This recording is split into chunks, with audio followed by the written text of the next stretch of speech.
Hello, everybody, and welcome back to the Off-Farm Income Podcast. Thank you very much for joining us here on our YouTube channel for episode number 837. Well, today we're going to be talking about a heart for service. Mr. Jacob Mays is coming on, and he's going to talk to us about winning the State Proficiency Award in Illinois, as well as a silver at the national level for home and community development, and he did this as a volunteer firefighter starting off when he was 14 years of age. This young man loves to serve. He's going to continue service as a volunteer firefighter and also in the classroom as an ag teacher here in just a few years, and he's going to tell us all about it. We'll get it started right now. Joining me today is Jacob Mays, and he is coming to us from Lakeland College in Illinois, where he has been studying agricultural education, and he is a former section president as well as chapter president in the state of Illinois, coming out of Cumberland High School in Greenup, Illinois. Jacob, welcome to the show. Thank you so much for coming on today. Thank you for having me, Matt. You bet. Hey, I am excited to talk to you about what you were doing that got you to be a proficiency winner at the state level and a silver proficiency award winner there at the national level. That's pretty exciting stuff. We're going to kind of circle back to that here in a minute. But what I'd like to do just kind of off the bat is just ask you a few questions about you so our audience can get to know who they're listening to. Is that okay? That's completely fine. All right. Well, how old are you now? So I am 19 years old. Okay. And when you are at home, are you on a farm, are you in a town, or something kind of in the middle of those two? I am a non-traditional agriculture student, so I am a in-town person. Okay, in town. So that is interesting. What brought you into the FFA?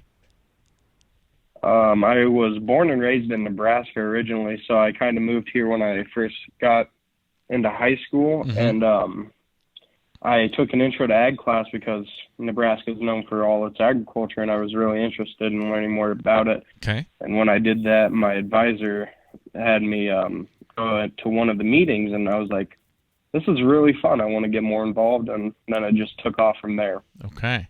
So, I mean, for you, it was a group in high school you could join, and it looked like it would be something you would like, and it turned out that way. Yes, it did. Now, absolutely, Nebraska is well known for agriculture. I mean, so is Illinois, right? So, were you involved in ag when you were in Nebraska?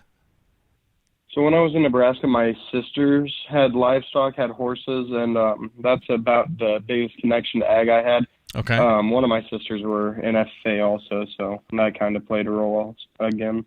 Okay. Now, it's interesting that you describe yourself as a non-traditional ag student, but yet you excelled so much within your FFA chapter, winding up both as your chapter's president and then as a section president and doing these both simultaneously. So how did you rise to that level? What about being an officer attracted you? So when I first started when I was a freshman, my chapter president then was also the section president, and I got to see firsthand what it was like and what she did. And it just inspired me to look up to her and be like, I really want to be able to do that. I want to be able to have a connection with as many people as she's able to. Because as a section president, you get to travel the state and do all kinds of wonderful things with members. And I just wanted that opportunity to lead and show my skills to everyone and see if I could make something out of it. Very good. And so how did you pull off doing both at the same time? I will say it was a trick. I had a lot of help from my advisor, Mr. Coleman Sappington, at that time, and I don't think I would have been able to do it without him, and of course I think he'd say the same thing right there. It was a very big balance. One thing that I always made sure to do was I put my chapter first. If I had to do something for my chapter, I got it done right away, and then my section responsibilities were right there, right next on my list, and I accomplished them as soon as I could also. Okay, very good. Well, you mentioned one advisor. I know you had two going through high school. Who was your other advisor? So Mr. Charlie Sappington, actually Mr. Coleman Sappington's dad, I was privileged to have them both. Okay. Mr. Charlie Sappington was my advisor for my freshman and my sophomore year before he retired, and then his son, Mr. Coleman Sappington, went and took over his position at the Cumberland High School. Awesome. Well, thank you for acknowledging both of them. Really quick, Jacob, I want to acknowledge a couple of our sponsors here on the show. Everybody, I want to make sure and mention Powder River Livestock Handling Equipment, just an absolutely great sponsor.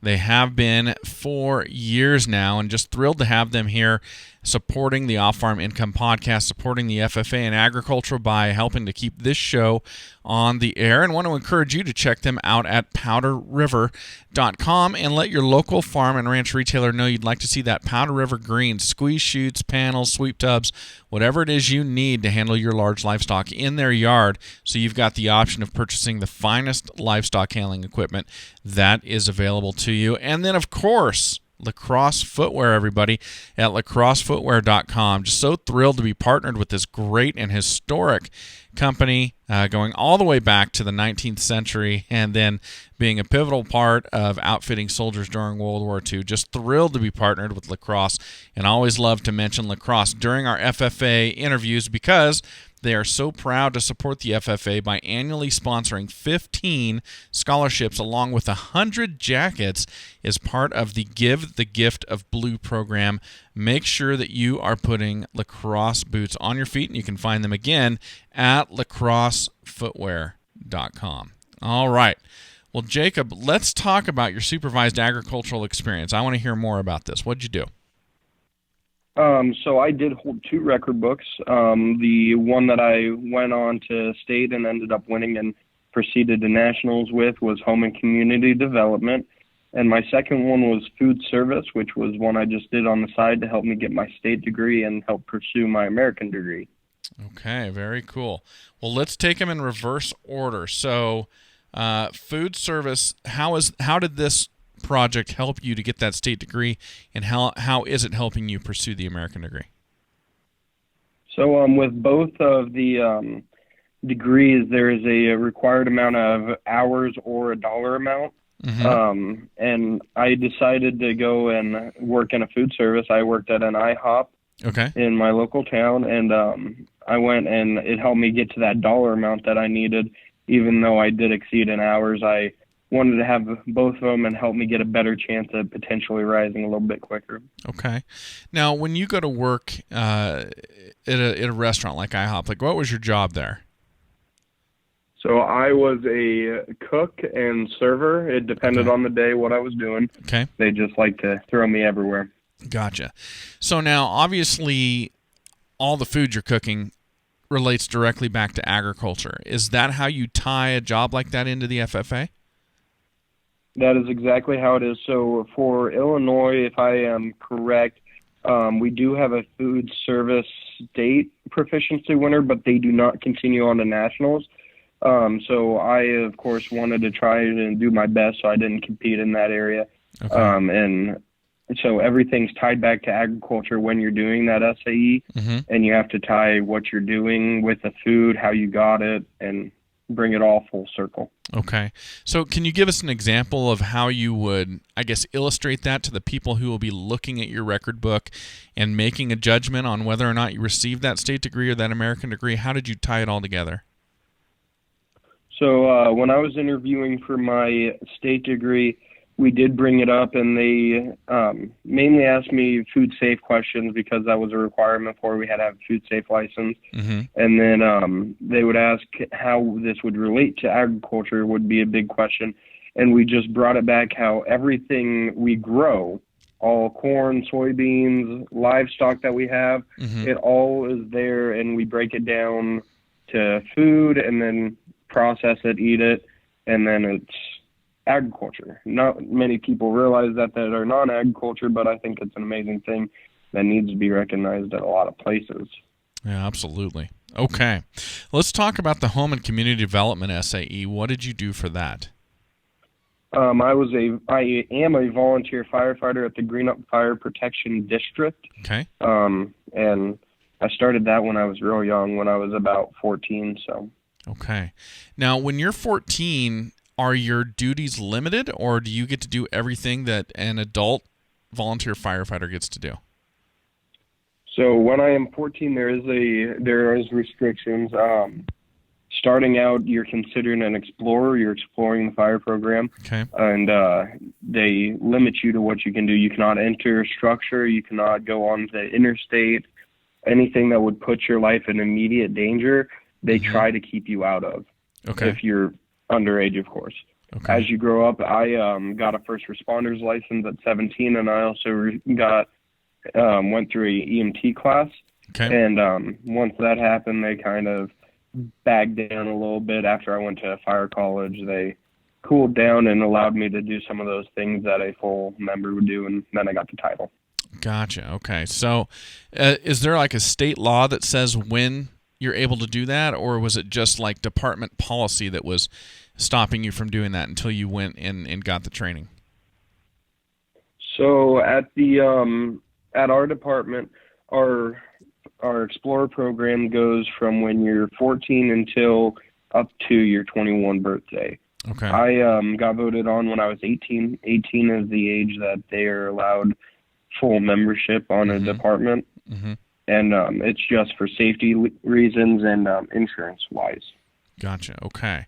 So you, during your senior year in high school, you completed your EMT certification as well as your fire training. Did I understand that correctly? Yes.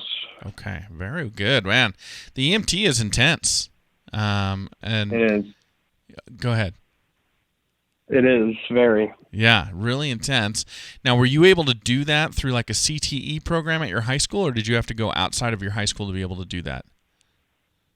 So I did go outside of my high school. My high school had a health occupations course, which at the end of it, you received a CNA license. I wanted to go a little bit of a step further than that, and I went outside of it to an independent teacher, proctor, and she helped me continue that. Okay. How long did you go to classes, I guess, to receive that certification as an EMT? That would have been I want to say a 7-month class. Okay. It was 3 times a week. Wow, 3 times a week. You were definitely dedicated. What draws you to this type of service, I should say?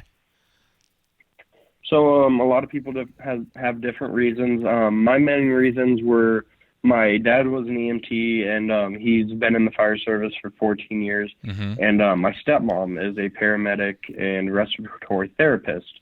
Okay. So they both had a very large influence on it because I saw them every day, and I aspired to be like them and have the little bit of influence on everyone's life that they did. Got you. So there's definitely some mentoring going on there in your house. That is a definite. Good for you. Now, you know, what you do as a volunteer fire department is so varied. It could be medical calls. It could be car accidents. It could be grass fires and range fires. It could be structure fires. It could be extrications, all sorts of stuff. Is there an area of the different services and rescue type work that you do that you're drawn to? So a lot of what I do, I have a lot more training in extrication than what I do in any other area.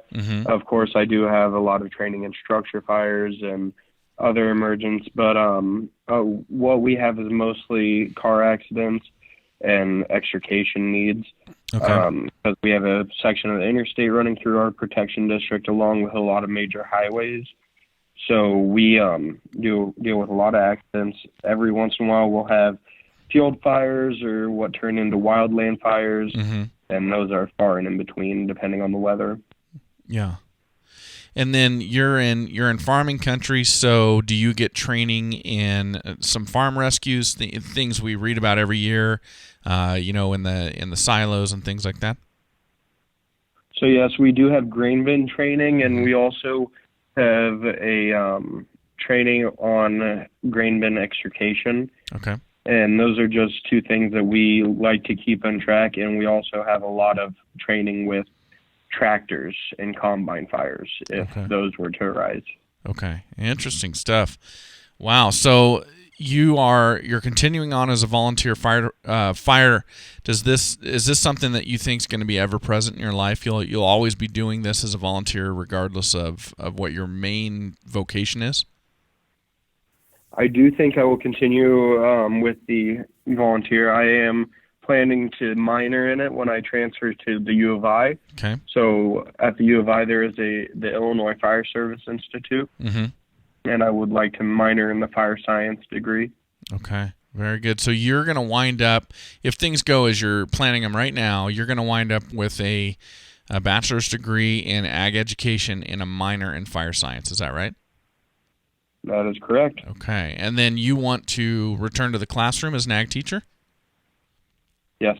That is fantastic. And is there, I'm assuming that your FFA advisors have a lot to do with that inspiration and kind of that motivation, but what else? What else is going to bring you back to the classroom? So, of course, my advisors have a lot of influence there. When I first moved here, I didn't know anyone, and they were the connection that reached out to me and made me more comfortable with the area I was in, and that's what I aspire to do. I aspire to be that safe hold for kids that don't think they can go anywhere else. And I also just have a passion for teaching agriculture. When I was a section president, I had to go all around the state and help teach in the classroom activities for ag, and also other things that just helped others learn about agriculture. And I think it's an ever-prevalent issue that more and more people are not knowing. And if I get out there and the more teachers we have, the more chances we have to teaching the general public about agriculture, and the better things off would be for our farmers. Absolutely. So are you in the midst right now of applying for your American degree as your first year in college? I am. I was actually working on it earlier today. Okay, very good. Well, that is great. Well, Jacob, you obviously want to serve, and I think that's a very, very admirable quality. I'd love to ask your advice for other students out there. If they feel like that what they would like to pursue in their lives is giving back to people, what would you say to them about how they can focus their time and their energy in the FFA to direct them towards a career like that? See, it is very hard to put words to that. My encouragement is to always go. When I was in high school, I don't think I was at school for a full week. I always had something going on. I was with the FFA doing something, trying to inspire someone to go along and do it. And I continued to drive to help people learn more about agriculture and try to build connections with it. So just continue to work hard. And if someone says you can't do something, try. I ran for the major state office in Illinois, and I failed. But one thing I said to the state staff was I tried my hardest, and I'm not disappointed in that. So there's nothing to be mad about. And that was one honorable thing they said about me, so that's a good thing. Oh, great. Well, Jacob, this has been great. Thank you so much for sharing your story with us today. Thank you for letting me. Well, thank you for joining us, everybody. Thank you to Jacob Mays for coming on today. And as always, enjoy your journey to the ultimate lifestyle business, agriculture.